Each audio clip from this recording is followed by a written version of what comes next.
नमस्कार आणि महत्त्वाची बातमी पाहूया।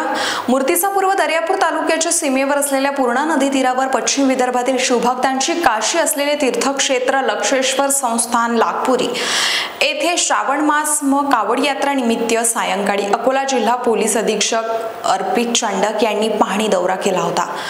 अत्यंत महत्त्वाची बातमी आपण पाहतो आहे। यावेळी कावड उत्सव समिती अध्यक्ष हरीश पिंपळे, उपविभागीय अधिकारी संदीप अपार, तहसीलदार शिल्पा बोबडे, उपविभागीय पोलीस अधिकारी सतीश कुलकर्णी, मूर्तिजापूर ग्रामीण पोलीस निरीक्षक श्रीधर गुट्टे, मूर्तिजापूर शहर पोलीस स्टेशन निरीक्षक अजित जाधव, वीज वितरण उप अभियंता अभय कदम, सार्वजनिक बांधकाम उप अभियंता राजेश नवलकर, जिल्हा परिषद बांधकाम प्रभारी अभियंता अनिता भगत यावेळी उपस्थित। एसपी चांडक साहेब यांच्या लागपुरी फाटा येथे आगमन होताच त्यांनी गाडी थांबवली आणि तेथून पाहणी करत जवळपास 1 किलोमीटर पायी चालत कावड यात्रा रस्त्याची व विविध उपाययोजनेची पाहणी केली। लक्षेश्वर संस्थान प्रवेशद्वारावर शेकडो कावड मंडळ पदाधिकारी, सेवाधारी व शिवभक्त यांनी सर्व पाहुण्यांचे स्वागत केले।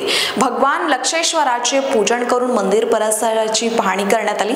प्रास्ताविक करताना आमदार हरीश पिंपळे यांनी तीर्थक्षेत्र लागपुरी येथील महत्त्व, संस्थांचा इतिहास व विकासाबाबत माहिती दिली।